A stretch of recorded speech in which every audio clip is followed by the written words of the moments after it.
Chat Man Friday, a podcast for Maine in North and West Melbourne.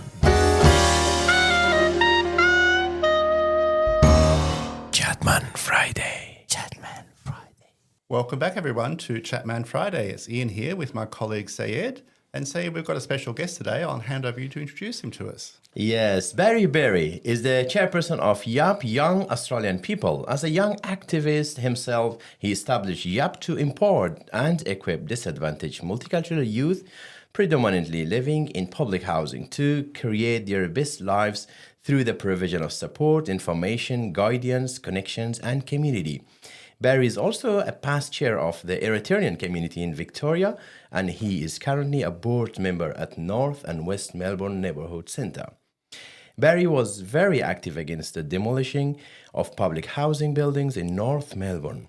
He launched a High Court case against the state of Victoria as a tenant. Unfortunately, he lost it. He and his team at YAP are providing employment and career development services to engage youth in the employment sector. Hello, Berih. How are you doing? Good, thank you. How are you, Said? And Ian? Well, thank you. Thank you. Berih, you've packed an awful lot into your young life already. I'd love to know what motivated you to take on these roles and challenges. And can we start with your upbringing and the influence of your Eritrean heritage? Yeah, so my parents been here for almost about 35 years now. So they came here in the early 90s. And pretty much I was born in 1994 and pretty much got involved in a lot of, so when I was young, gone to a lot of community events and multicultural events and especially the Eritrean community events. And so for me, that's how I learned my culture and my identity and those kind of things kind of way. But also I was born in Australia, so also I'm an Aussie as well. So, you know, I like going to the footy and, you know, eating party pies and, you know, all that kind of stuff. So it's one of those two cultures that is mixed up together. But yeah. Sounds wonderful. It's good to have that double view of culture, isn't it? That's correct, yes. Yeah. So what do you think reflects the role of the Eritrean community in Australia? What have they brought? You've talked about cuisine, but are there things about your culture that you think's benefited Australia? It's definitely the culture, the food, the sports. Also, like we have a lot of people who work in different positions in careers.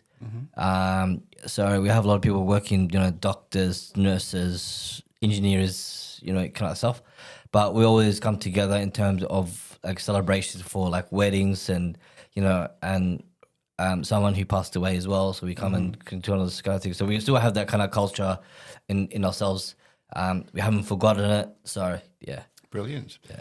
Are there any challenges? I mean, they're the positives. Are there any sort of downsides that you need to improve upon to make life better for Eritreans in Australia?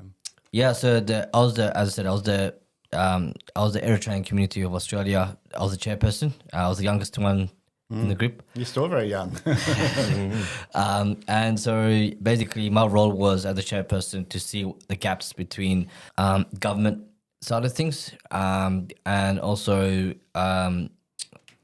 in terms of government side of things, in terms of like humanitarian, so people who are coming from visas to stay, you know, in Australia, but also trying to figure out like, you know, housing, mental health, employment, those bigger figures. But also trying to work with the young people as well, to let them know, hey, we've got this upcoming projects, ideas, and those kind of things. So the difficult part is trying to reach out to government and tell them we're still here, we're still existed, those kind of things. That's one of the biggest challenges. And also, you know, community funding as well from government as well to give us resources and to give us, because it's all volunteering basis at the moment. Right. So that YAP organisation, was that part of its role to liaise with government and to push the agenda? So young Australian people is quite different. So the Eritrean community is quite different as well. So two separate things, yeah. So on that last point about the challenges, Berih, how can the community in North and West Melbourne support you or do things differently to make things more aligned or? Yeah, I think just government side of things. Yeah. So for example, like, you know, we have a lot of events and a lot of, you know, community events that we want to run, but we don't have this kind of guide or mentor, someone to mentor us and give us, a guideline of like where to go, who to connect to, those kind of things. So I think North West Centre is actually a platform for community members to come and, tell them that we can support you guys and, in different many ways. So, Right. yeah. Is there a particular ceremony or celebration we should know about at the moment that is running for Eritrean people in our part of the world? At the moment, there's no, at the moment, I know there's a community AGM coming up soon. So it'd be good to have people come to that kind of thing. Right, okay. It will be based at Flemington Community Centre. In regards to young Australian people, we've got a school holiday program coming up soon. And we've got a career expo coming up soon, career service at North Melbourne Community Centre. Right, okay. Quite a lot going on. A lot going on. Yeah, beautiful. Very being as a young chairperson in a community, where you got this confidence? So a lot of other young youth, so maybe they don't have this much confidence to establish something. What are you going to tell for them? Yeah, so for me, I worked in this sector for almost 12 years, working in as a youth worker for almost 12 years. So I worked I worked in local council, community, like I volunteered since I was 16, 15-year-old kind of thing. So I knew what to expect in terms of kind of thing. Right. But also I'm a people person, so I like to hang out with people and just have fun and those kind of things. But also just trying to support as many young people as we can, kind of thing. And also I've got a disability as well, so I've got cerebral palsy. So also I advocate for disability as well. So Yeah. Who inspired you? my old man, my dad. Oh, My that's dad good. is my dad is Beautiful. my old man. He taught me a lot, kind of thing. But That's also my mother as well. So it was that both of them. I couldn't be here. So, yeah. Beautiful. Beautiful. Let's have a break, Ian. We have something to broadcast. Then we will come back and I'm sure you have a lot of interesting talks about other things too. Okay, we will come back after a short break. This is North and West Melbourne Neighbourhood Centre, and we host programs and activities for locals. Visit us at nwmnc.org.au or call us at 9328 1126, or even better, come in person at 58 Errol Street, North Melbourne.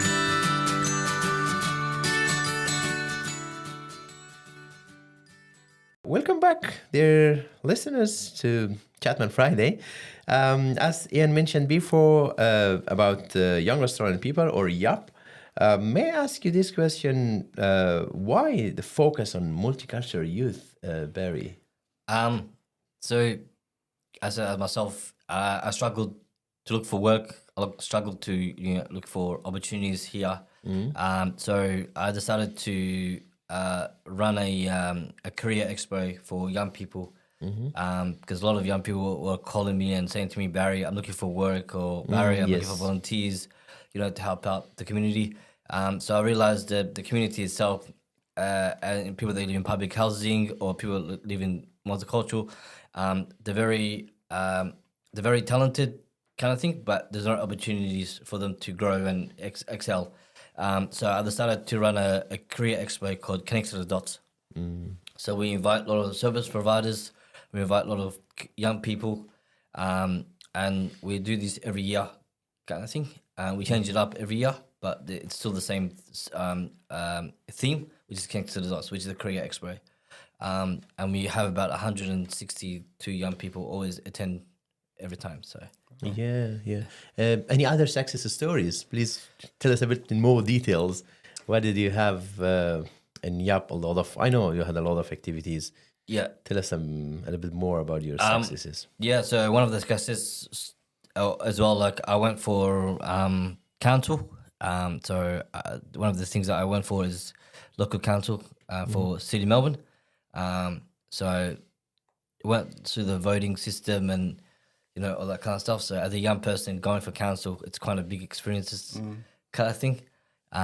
So yeah, that's one of my biggest success story. Brilliant. As well. Yeah. And I won a couple of awards as well through my work kind of thing as well. So yeah. Yeah. How you see the job situation in Australia, especially the areas you're active in that. So how the people are saying, or is that I know it's very hard to people to not having jobs. So a lot of people, youth maybe comes to you and asking if you help them. Yeah, so we do a lot of through young Australian people. We do a lot of like resume writing and cover letters to understand the workforce, but also we help them out with like leadership, personal development, those kind of things to upskill them into the workforce. Some of the CEOs or managers, they'll be like, you need more experiences in this and this and like in volunteering or in those kind of things. So we'll try our best to accommodate what the job itself, but also accommodate the young person and give them those kind of experience and talent, and that they can also, the managers can be saying to them, great, this is a good job, this will be a good fit for you. So yeah, that's good. I know, Ian, I think you have also something to say. As I see you. Happy you can, tell. you can continue if you have any question, or maybe we go to next topic. Just a quick question, Barry. You talked about young people, and I assume most of those actually were born and grew up in Australia. Do you have any people come from Eritrea who are quite young and therefore have a bigger, perhaps, cultural difference when they arrive? Yes, definitely. So, for example, sometimes they have like language barriers. And then also they're very keen to start working and stuff like that. Of course, yeah. So it's why it kind of thing is like the step back is trying to teach them to be patient and just to get the jobs when they come up. Look at it, read through it. Those kind of things. So I've had probably last year I had about probably like 20 or 30 young people who are not from refugee background, right? Okay. Who are currently in a student visa, but they're trying to apply for their work visa kind of thing. So they're trying to change over kind of thing. Yes. So what I've done is trying to teach them the different elements of visas and documents that you need and stuff like that. Trying to invite a lot of like the legal aid services involved as well. But yeah, those kind of things are really important as well. So okay, thank you. Yeah. As I see the time, we have a couple of more minutes for distinction. So maybe we continue with this about YAP, or maybe some more questions. Just I remember just now, it's not in the paper and in the questions. Who are the other members, the board members with you in YAP? Are they youth or elders? So they're pretty much people that work in the sector kind of thing. So people that work in community work or people work in managers or stuff like that. So I got them involved kind of thing. Right. Beforehand, they were all like volunteering for us in community events and stuff like that. And then I realized I need somebody to actually tell me, Barry, the changes that you need to do and the things that you need to focus on and those kind of things. So pretty much it's sort of like, it wasn't really like a board member. It was mostly like a community. Beautiful. Right. Community advisory community or something like that. I don't know what the title is, but yeah, it's those kind of things where they give me advice to tell me, Barry, this is the thing that you need to focus on, those kind of things. So it's not really for us. It's not actually, we don't have any board kind of thing, but I put that as for government side of things, so on paper. But they're actually our community, advisory community. So right, and you're getting breakthrough with government because you've got that entity YAP. So does that help you to get your message across to government as opposed to being individuals talking to them? Yes. Okay. Yeah. So in terms of government, I'll try my best to tell them I've got a board and I've got like all that kind of stuff. Yeah. But then technically they're not my board. They're pretty much my community advisory person. Which is probably more powerful, right? More powerful than anything else. Of So course. they tell me, Barry, you need to add this scene, you need to cut this off. Those kind of things. I've got a chairperson as well. His name is Ahmed Safi. He's also very passionate about young people as well, and and mental health and crime prevention as well. So he's both like, we're both in the same like goals and vision that we want to grow YAP in. But yeah, it's just kind of Good. I wish a lot of success for YAP. Yeah, thank you. I hope, and maybe in a couple of more years, we will have you again here, and you'll give us a lot of stories about YAP. I know, a lot of success. So we will jump up to the next topic. But before that, as usual, we will have a break and then we will come back and we'll continue.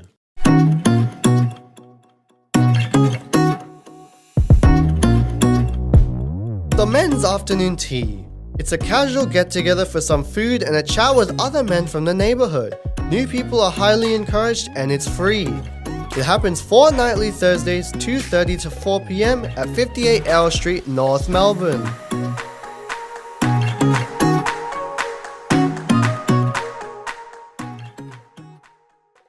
Welcome back to Chatman Friday. Me, Syed, with Ian with you. And next topic, Ian. I know you have. I say it in your introduction. You talked about Berih's conflict or controversy with the state government and leading to a high court case, and that's all about public housing. There's been a lot in the last few years, particularly with the housing crisis at the moment, and we know our part of the world's got lots of high-rise public housing apartments. It's been a controversy for you. What was the background to the conflict you ended up having with the government? Can you talk us through the steps involved and why you got involved? Yeah, so I've been in touch. One of my lawyers are from the North Melbourne Legal Services, just around the corner from in Queensberry Street. So they called me up and they told me, Barry, like, look, we're thinking of going to court and trying to process it towards the state government of what this done to it. And I said, we were just trying to look for someone kind of thing. And I told them, yeah, sure, Norris, we better try. So for me, for my background was just about, understanding the system and how the system works kind of thing. But also as a community person, there's a lot of community people who are very struggling in terms of advocacy work and kind of thing. So also I'm a resident advocate for public housing as well. Public housing is really quite new to me. I'm not really into like public housing or housing itself, kind of issues about housing. But since I started to learn more about public housing at different sorts, my mind just started to just wave through it and do more advocacy and stuff like that in that area. So, right. Yeah. And you're a resident in one of those I'm high-rise towers. So, yeah. and I guess there's a real sense of community, right? Because people living there are a family in a way. That's correct, yes. So what's the impact of the government saying we're going to demolish the building and send you all the different parts of Melbourne? Yeah, it's quite disappointing, quite sad and emotional and, a bit of mix of emotionals kind of thing. But as I said, a lot of people are very, like the community itself are very resilient. They're very engagement. They know neighbours since they were like young kids kind of thing. And there's a lot of elderlies in the community that know each other very well. Yeah. Right. And I think the government was saying that they'll allow people to come back once they're refurbished or rebuilt. But I think I read in The Age today or yesterday about a case where a family was moved out when they demolished. When they rebuilt, they said, we don't have an apartment big enough for all of you, so we'll offer you 2 apartments on different floors of the building for one family. So, it's not really satisfactory. That's correct, yeah. So your role was actually to be an advocate in conjunction with the lawyers from the... That's correct, yes. Okay, all right. And you're seeking an apology. I also saw somewhere that you're asking government for an apology for what they've done in terms of public housing. What's that all about? So basically, that was through COVID-19.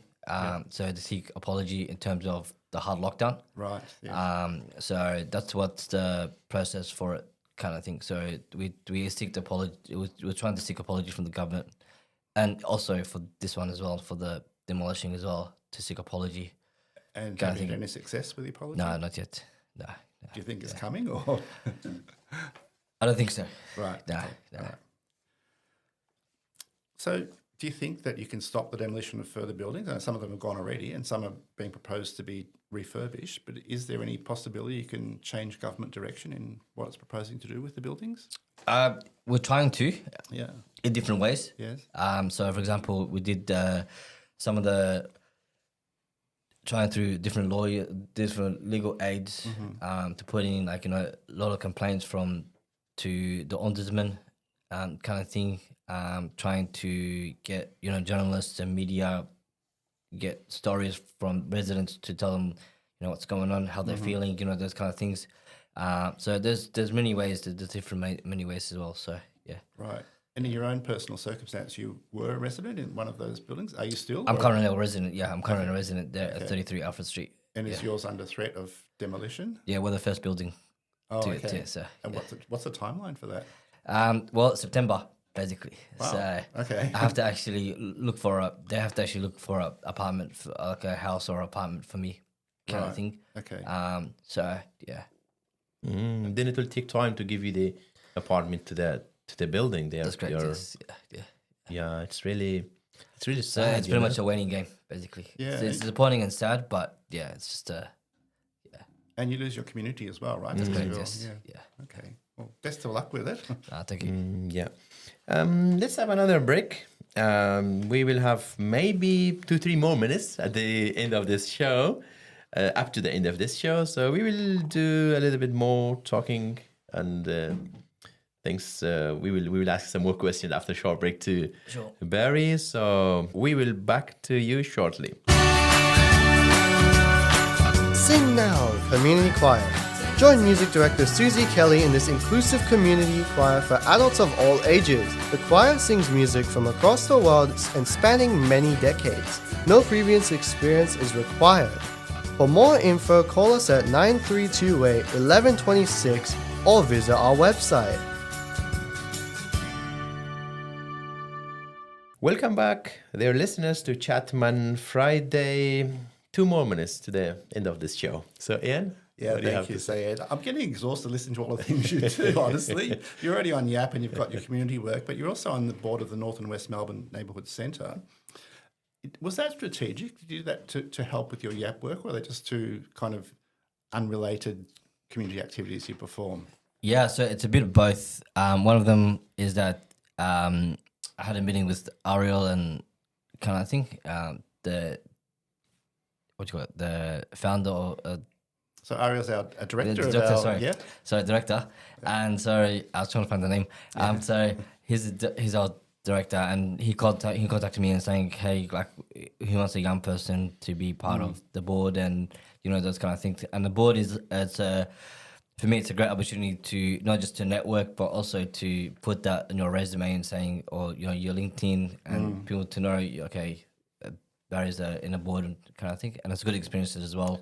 Yeah. To in terms of budget and grants and how the board works and all that kind of stuff. So for me, that's actually a good way to follow through YAP as well, and building it as government documents and things like that, basically. So had to run a board through YAP as well. So it's a bit of both, basically. So Okay, because governance is quite a tricky thing, That's isn't it? correct, yes, Okay. yeah. And one final question, Barry, in relation to our neighbourhood centre. Is there anything we can do differently or better to support the Eritrean community and the people in public housing in our part of the world? Yeah, I think one of the things is what I liked about the Northwest Centre is actually is in the middle of the city, and then also it's middle of northwest in kind of thing. So it goes up towards, for me, it goes up towards people that live in Footscray come down. Yeah. Those kind of things. So it's actually a pretty good spot. But I feel like in our community, we need more. We need to know more about you guys, and things like that, and bring partnerships together, kind of thing.